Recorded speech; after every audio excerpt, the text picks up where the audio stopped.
The first alarms in the Galactic Alliance chamber did not sound like sirens, but like the soft chime of diplomatic priority, a tone so common and so often ignored that most delegates barely lifted their eyes when the central hollow flared to life and displayed the blue sphere of Earth surrounded by the familiar icons of Alliance observation buoys. And Ambassador Helen Carter sat straight in her chair while dozens of non-human representatives lounged, floated, perched, or coiled in the habits of species that had never once in recorded history felt truly threatened by a primate world that had only joined interstellar society a few decades earlier, and the presiding speaker, an avian creature with silver plumage and a voice trained to project calm authority, announced that the latest border incident with the Korrath Dominion would be reviewed, that human patrol craft had again been warned to maintain distance from restricted space,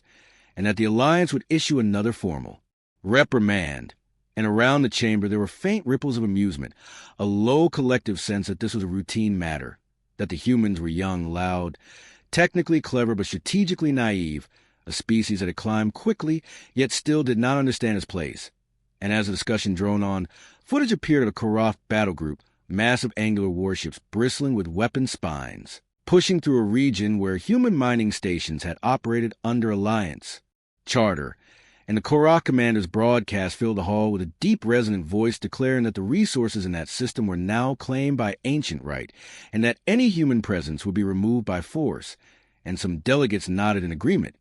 others in bored resignation, because the Korrath were an old power, one of the founding militaries of the Alliance, and humans, for all their stubbornness, were still considered a junior species whose protests could be managed, and Helen Carter rose to speak, her expression controlled, her voice steady, stating that the Alliance Charter guaranteed shared access, that 3,000 civilians were on those stations, that the Korrath had no legal claim, and a reptilian delegate beside her clicked in mild irritation and whispered that humans always became emotional, and the avian speaker gently suggested that Earth should withdraw its personnel to avoid escalation, that lives could be preserved by patience, and Helen replied that evacuation under threat only encouraged further aggression, and a ripple of faint laughter moved through the chamber. Not mocking, just dismissive, the way elders humored an earnest child. And it was then that the first real data spike appeared, not in the diplomatic feed, but in the strategic overlay, a sudden loss of 3 Korrath forward scouts, their signals winking out simultaneously, and the chamber quieted as analysts confirmed the disappearances, and the Korrath commander demanded to know which Alliance force had fired. And the response on the human side was simple and calm, a fleet code identifying a task group that had not been listed in the system's registry, and murmurs spread as the display expanded, revealing dozens, then hundreds of human vessels emerging from folded space, their signatures unlike the sleek, energy-focused designs of most Alliance navies, instead dense, layered, radiating emissions from multiple overlapping power cores, and an old insectoid. Strategist leaned forward, its multifaceted eyes narrowing as it recognized a pattern of deployment, a hunting formation used by apex predators on its own world, a method of encirclement designed not to threaten, but to ensure no prey could escape, and still many in the chamber did not understand. Still they assumed this was posturing, a show of force meant to gain leverage in negotiations, and Helen Carter spoke again, not loudly, but with a tone that carried, stating that the Korrath task force had crossed a line, that evacuation was underway, but not because humanity accepted the claim, only because it would not risk civilians in the opening phase of response, and the word opening caused a stir, because wars in Alliance memory did not have phases in the human sense. They were ritualized, measured, limited by treaties and proportional exchanges, and the Korrath commander scoffed, declaring that if Earth wished to test its strength, it would be taught its place and the first. Shots were fired, brilliant lances of plasma and gravitic shear that tore through empty space where human stations had been hours before, and in reply the human fleet did not answer with a single overwhelming volley, but with a precise, layered pattern of strikes that targeted sensors, communication nodes, and maneuvering thrusters, and as the Korrath ships began to lose formation, the chamber's tactical officers started speaking rapidly, reporting that human weapons were not focusing on hull destruction but on system paralysis, that their munitions carried multiple guidance packages and adaptive warheads that altered their output in real time, and an insectoid strategist whispered that this was not a duel, it was a hunt, and the avian speaker demanded that both sides cease fire, invoking Alliance authority, But the channel was already flooded with data, with human fleet commands issuing orders in clipped, calm tones, coordinating hundreds of units as if they were limbs of a single organism. And for the first time, the delegates saw the full structure of human doctrine, the way their ships moved in interlocking arcs, the way they sacrificed optimal firing positions to maintain encirclement, the way they anticipated enemy maneuvers before they occurred. And one by one, Korrath vessels went dark, not exploding, but rendered helpless, drifting, their crews alive but trapped. And Helen Carter did not smile, did not gloat. She simply stated that the Korrath Dominion had initiated hostilities against Alliance-protected civilians, that Earth had responded in accordance with its own laws of war, and that the next phase would begin if the Dominion did not withdraw all forces from contested space. And in the chamber, silence settled, a heavy, dawning realization that this was not the reaction of a junior power defending its pride, but the controlled, methodical action of a species that had evolved under constant predation, competition, and extinction pressure, a species for whom conflict was not ritual but survival. And as the tactical display showed the human fleet tightening its formation,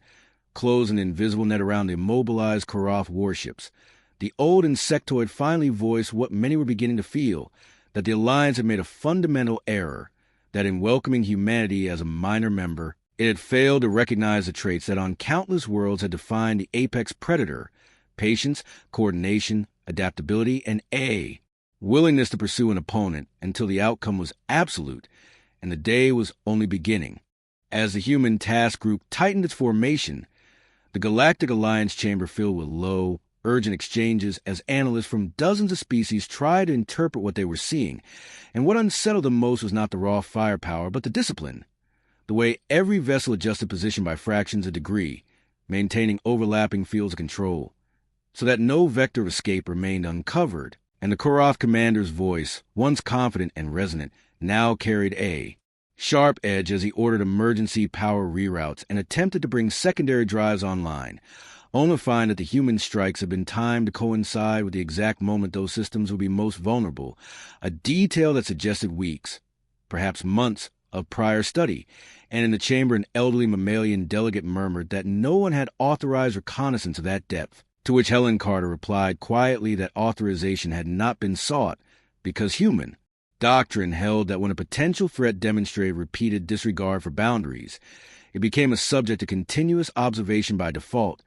And this statement caused a ripple of discomfort because it implied that Earth had been watching far more of the Alliance than the Alliance had ever watched Earth.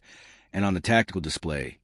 Korrath escorts attempted to form a protective screen around their command ship, but human corvettes slipped through gaps with unsettling precision, releasing swarms of autonomous drones that latched onto hull plating and began to burn through sensor arrays and communication relays,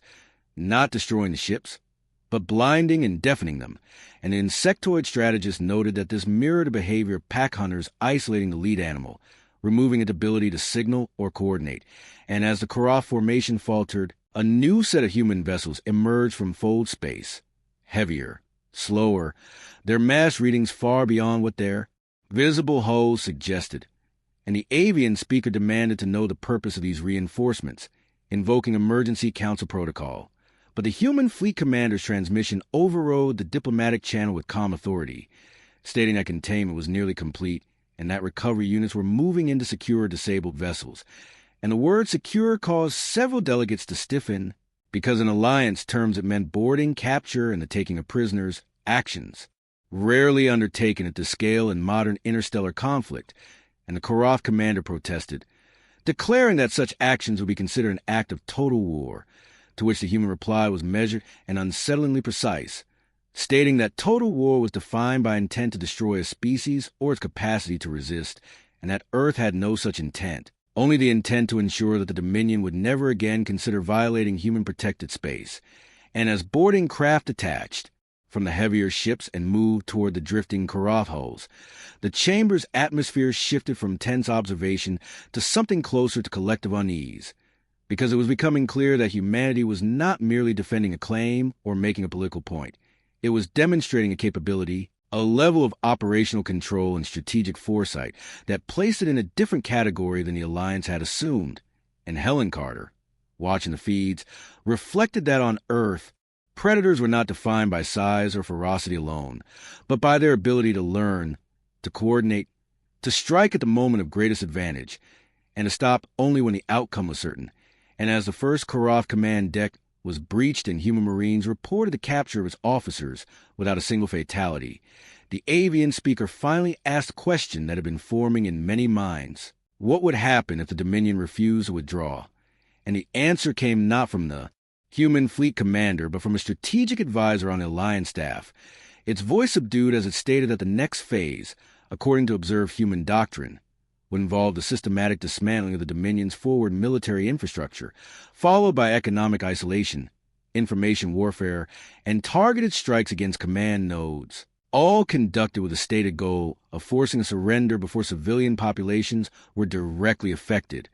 a methodical escalation designed to leave the opponent no viable path except compliance. And in that moment, the realization began to crystallize across the chamber that humanity's greatest threat was not its weapons, but its approach to conflict, an approach shaped by millions of years of evolution in a world where survival had always belonged to those who could outthink, outlast, and outmaneuver every rival. And the delegates understood, perhaps too late, that they were witnessing the opening demonstration of a species that had reached the stars carrying the instincts of an apex predator, not seeking dominance for its own sake, but fully capable of imposing it when provoked. The withdrawal order from the Korrath High Command came hours later, transmitted across subspace with a tone stripped of arrogance and heavy with control restraint. And as their remaining mobile ships retreated beyond the contested system, the human fleet did not pursue,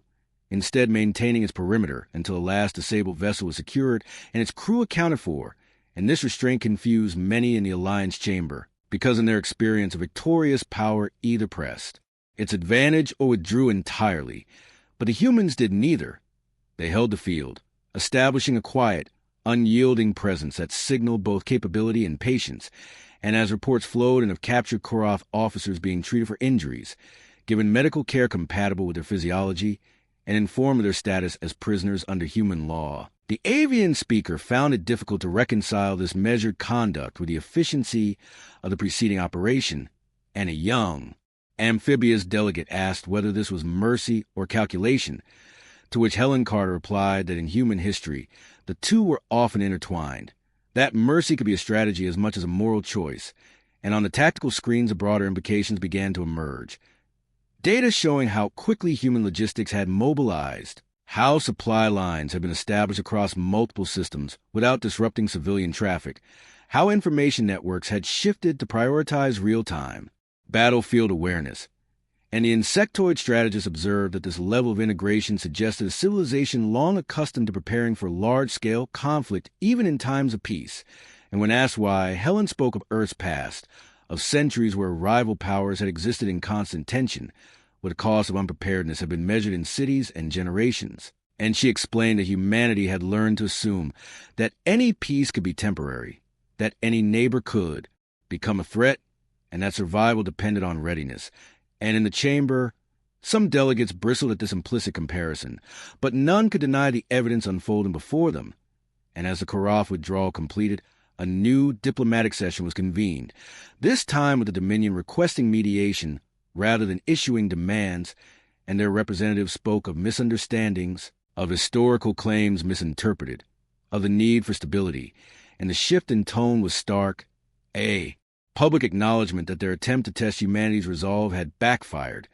and the Alliance counselors, who days earlier had been prepared to urge Earth toward compromise, now found themselves reassessing their assumptions, and one by one, they began to ask questions not about how to restrain human ambition, but about how to integrate human strategic culture into Alliance planning, how to ensure that this newly revealed capability would be aligned with collective security rather than stand apart from it. And in private channels, analysts circulated assessments noting that humanity's rapid response, layered doctrine, and willingness to accept limited risk in the opening phase of conflict were hallmarks of a top-tier military civilization,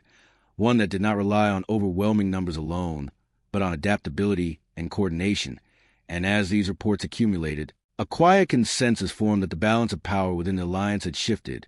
not through conquest or declaration, but through demonstration. And Helen Carter, reviewing the data, understood that this moment would be studied for generations, that future historians would mark it as a day when the broader galaxy finally recognized what Earth's own predators and rivals had learned long ago, that beneath a cooperative exterior, beneath diplomacy and trade, and shared exploration, there existed a species shaped by relentless competition, a species that did not seek to dominate but that, when threatened, would respond with the full weight of its ingenuity and resolve. And as the council session adjourned, the avian speaker formally acknowledged Earth's actions as lawful and proportionate under Alliance Charter, a statement that carried more weight than any applause. And in the quiet that followed, the delegates dispersed with new awareness that humanity was no longer a junior member to be managed, but a force to be respected, a participant whose instincts and capabilities placed it among the apex powers of the known stars. And though no one yet spoke the phrase aloud, the understanding was there, unspoken but clear, that the Galactic Alliance had just witnessed the emergence of an apex predator onto the interstellar stage. In the weeks that followed, subtle shifts rippled through every layer of Alliance interaction with humanity, from military planning sessions to trade negotiations and exploratory charters. And what had once been casual assumptions about human limitations were replaced by careful consideration, because the demonstration against the Korrath had not been a desperate defense or a lucky victory, but a controlled exercise of force, and analysts began to reconstruct the timeline leading up to the incident, uncovering how human intelligence networks had mapped Korrath fleet rotations, how predictive models had identified the precise window when the Dominion would attempt to assert its claim, and how contingency plans had already been in place long before the first diplomatic warning was issued. And this revelation unsettled many, because it meant that humanity's response had not been improvised in anger, but executed according to a pre-existing framework designed for rapid escalation, control. And in a closed session of the Alliance Security Council, a senior tactician summarized the implications in stark terms, stating that Earth possessed the industrial capacity to sustain prolonged conflict, the technological diversity to adapt to multiple forms of warfare, and the psychological doctrine to view war not as a last resort, but as a complex problem to be solved with layered, sequential solutions. And this doctrine, the tactician noted, was characteristic of species that had evolved under constant pressure, where failure to anticipate rivals meant extinction. And as these assessments circulated, smaller powers within the Alliance quietly began to seek bilateral defense understandings with Earth, not out of fear, but out of recognition that proximity to an apex force could provide stability. And human diplomats, including Helen Carter, approached these overtures with measured caution, emphasizing cooperation over alignment, yet never denying the reality of their capabilities. And on Earth itself, public awareness of the incident sparked a mix of pride and sober reflection, because while many celebrated the restraint shown and the lives spared, military leadership understood that the galaxy had now seen a glimpse of what humanity could do when provoked, and that future challenges would likely be more complex, as potential rivals adjusted their own strategies in response. And in the depths of the Korrath Dominion, internal reviews began their officers, analyzing how their sensors had been blinded, how their formations had been disrupted, how their command hierarchy had been isolated and neutralized without catastrophic loss of life. And these studies led to an uncomfortable conclusion, that their traditional doctrines, built around overwhelming frontal power and intimidation, were ill-suited to counter an opponent that favored information dominance, precision strikes, and coordinated maneuver. And some among them quietly argued that the era of Korrath military preeminence had ended, that a new predator had entered their domain, one that did not roar its challenge but simply move, encircled, and closed it with methodical certainty. And back in the Alliance chamber, the avian speaker convened a symposium on interspecies security, inviting human strategists to present their perspective on deterrence and escalation. And as these presentations unfolded, delegates listened to concepts that emphasize resilience, redundancy, and the ability to operate under conditions of severe uncertainty. And they heard, perhaps for the first time, the underlying philosophy that had shaped Earth's approach, that peace was not the absence of preparation but the product of it, that stability was maintained not by assuming goodwill, but by being ready for its absence. And as these ideas took root, the narrative of humanity within the Alliance began to change, no longer framed as a fast-rising newcomer, but as a mature, if still young, civilization whose evolutionary history had endowed it with instincts finely tuned for survival in a competitive universe. And though no formal declaration marked this shift, it was reflected in every subsequent interaction, in the caution of those who might once have tested Earth's resolve, in the respect shown in council debates, and in the quiet acknowledgement that the Galactic Alliance now counted among its members a species that had proven itself, through action rather than words, to be an apex predator among the stars. As months passed, an immediate crisis faded into the background of routine interstellar affairs. The deeper consequences of that single demonstration continued to unfold, and nowhere was this more evident than in the subtle recalibration of strategic doctrine across the Alliance, as navies that had once emphasized ceremonial formations and proportional response began to study human methods with quiet urgency, requesting joint exercises, data exchanges, and observer placements aboard human vessels. And what they learned unsettled and fascinated them in equal measure, because human crews trained not just for expected scenarios, but for cascading failure, for the sudden loss of command, for communication blackout, for operating while outnumbered, outgunned, and cut off. And their simulations did not seek the most elegant victory, but the most reliable path to survival, even if that path was costly, indirect, and prolonged. And a senior human captain explained during one such exchange that their species had learned, across countless conflicts on their homeworld, that wars were rarely won by single decisive blows alone, but by the ability to adapt faster than the opponent, to absorb shock and continue functioning, and to exploit small advantages until they compounded into inevitability. And this philosophy resonated with the insectoid strategist, who remarked privately that it mirrored the evolutionary arms races of its own planet, where the most successful predators were not always the strongest, but the most flexible, the ones that could change tactics when the environment changed. And within the Korrath Dominion, the same realization bred unease, as younger officers questioned long-held assumptions about honor, direct confrontation, and the display of overwhelming force, pointing out that the humans had neutralized a superior fleet without seeking a climactic battle, instead dismantling it piece by piece, leaving its crews alive but powerless, a result that preserved political stability while achieving total operational dominance. And some among the Dominion's leadership began to argue that future security depended not on matching human firepower, but on understanding and countering their approach to information, coordination, and timing. And yet, even as these debates unfolded, there was an undercurrent of resignation, an acknowledgement that a fundamental shift had occurred, that the galaxy now contained a species whose instincts for conflict were honed by a past of constant competition, and that this past had shaped a strategic culture both pragmatic and relentless. And back on Earth, in quiet rooms far from public attention, planners considered the long view, assessing not just potential adversaries, but the psychological impact of their own emergence as a top-tier power, aware that being seen as an apex predator carried both deterrent value and risk, because it could inspire caution but also fear, and fear, they knew from history, could drive preemptive hostility. And so human diplomacy worked in parallel with human strategy, emphasizing transparency where possible, restraint where necessary, and a consistent message that their strength was meant to uphold stability, not to dominate for its own sake. And this balance between the predator's capability and the social species' desire for cooperation became a defining feature of humanity's role in the Alliance. And as years went on, the incident with the Korrath was no longer discussed as a border skirmish or a diplomatic dispute, but as a case study, a turning point that illustrated how quickly assumptions could be overturned, how a species long regarded as young and untested had revealed depths of preparation and resolve that forced the entire interstellar community to reconsider the nature of power. And in academic circles, in military academies, and in the quiet reflections of leaders, the same conclusion surfaced again and again, that the galaxy had not merely encountered a new participant, but had come face to face with a form of intelligence and adaptability that, when pressed, operated with the calm, focused efficiency of an apex predator securing its territory. Beyond the immediate tactical and strategic lessons, the human demonstration against the Korrath Dominion began to influence broader cultural and political attitudes throughout the galaxy, and what had once been casual assumptions about human temperament shifted into a more cautious, measured respect,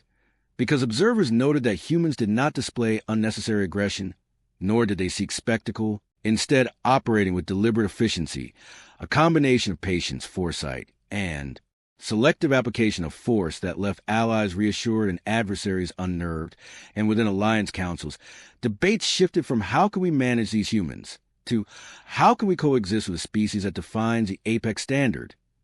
And as intelligence reports flowed in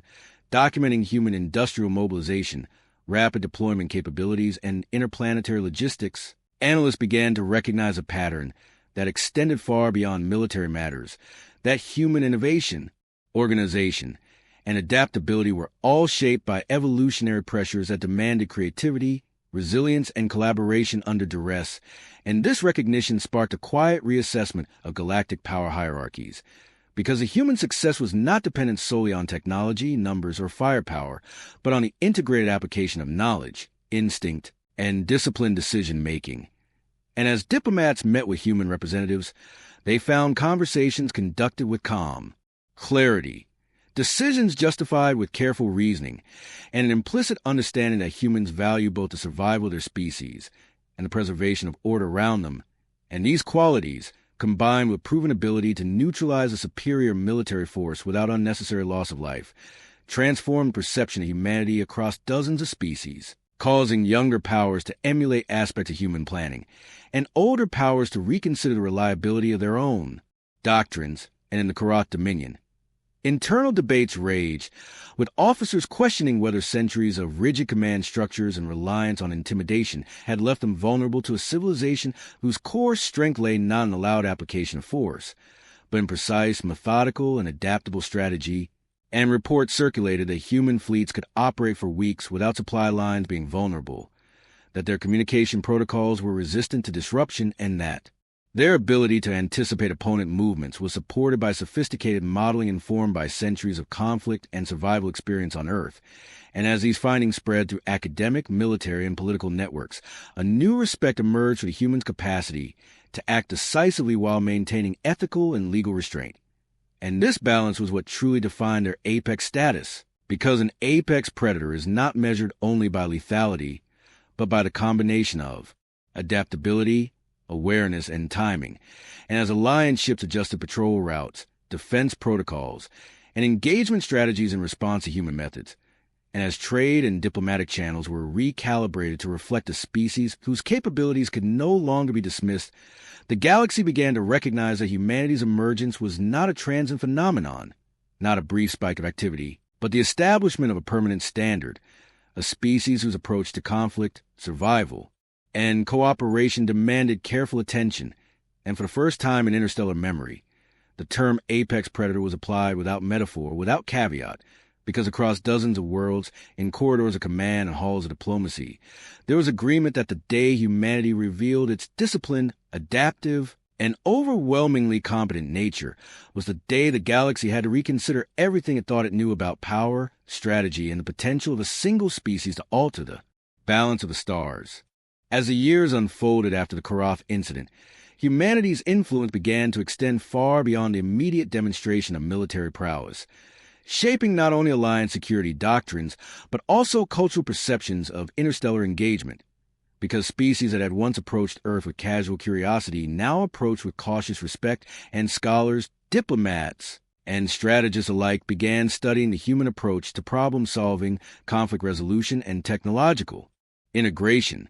noting that what made humans uniquely effective was not sheer firepower or fleet size, but their ability to combine observation, prediction, and adaptability in real time, and to leverage both intelligence and instinct simultaneously, a duality rarely seen in civilizations that relied either on rigid hierarchical command or on raw technological superiority alone. And within the Korrath Dominion,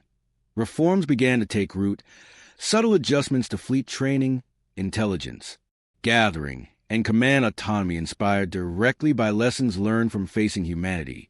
Though even as they sought to emulate, there remained an unspoken awareness that the human's capacity for foresight and coordination could not be replicated simply by copying procedures,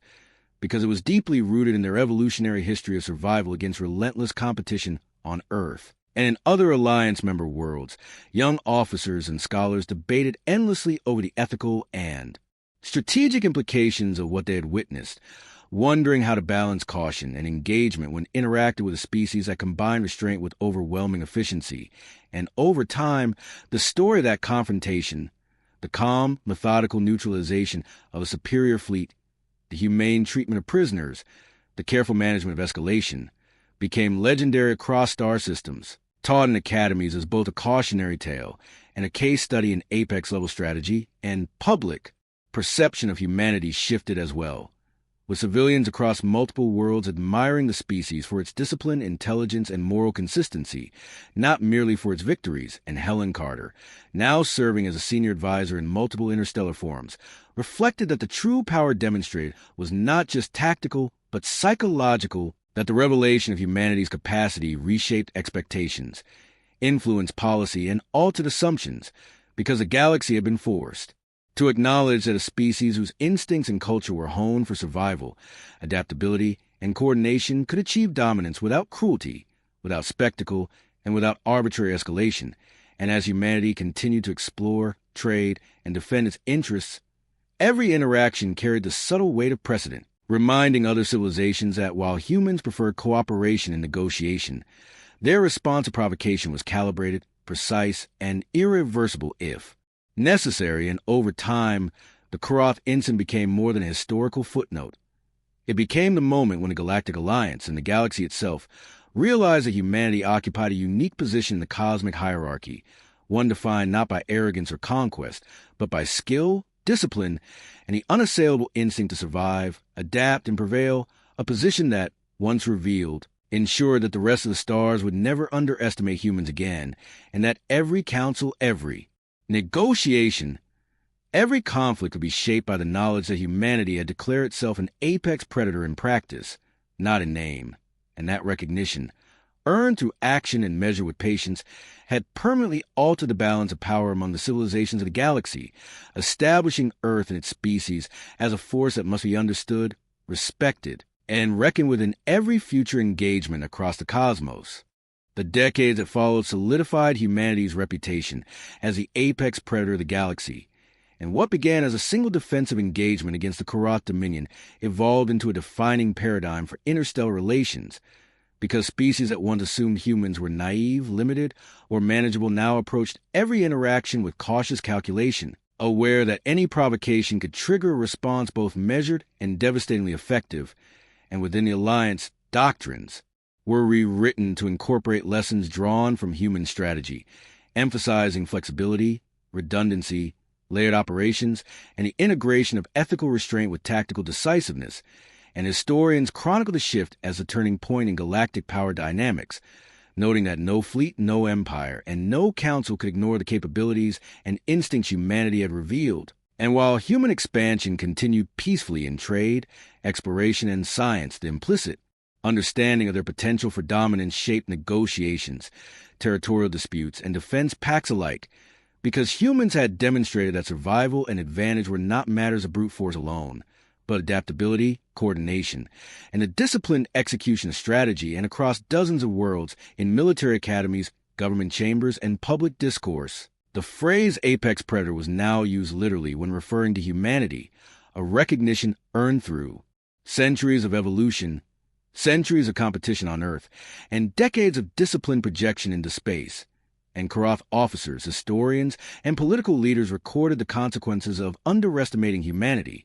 analyzing how their own arrogance and assumptions had been dismantled without catastrophe, and how the humans' combination of patience, planning, and decisive action had permanently altered the galaxy's perception of power. And diplomats noted that alliances were no longer formed merely out of convenience, but with an awareness that humans could independently enforce stability or act to protect their interests with precision and persistence. And cultural studies reflected on how human ethics intertwine with strategy, demonstrating that apex predators do not need to be cruel or reckless to dominate, that restraint, intelligence, and adaptability are as lethal as any weapon. And as humanity continued to interact with the wider galaxy, from mediating disputes to exploring uncharted systems, every action carried the weight of precedent.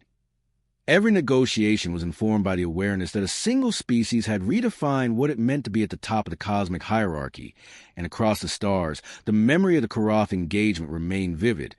a permanent reminder that humans were not just participants in the galactic community, but its apex predators, capable of reshaping history through action, insight, and an unyielding instinct to survive, adapt, and prevail. And with that understanding, the galaxy moved forward, forever aware that the species from a small blue world had claimed a place that none could challenge lightly, and that the day humanity revealed its true nature was the day every civilization understood that power, patience, and precision, combined with intelligence and morality, could crown a species not through dominance alone, but through the unshakable certainty that when humanity decided to act, the outcome would always favor them, and that knowledge, hard-earned and irrevocable, ensured that the apex predator of the galaxy would never again be underestimated, dismissed, or ignored,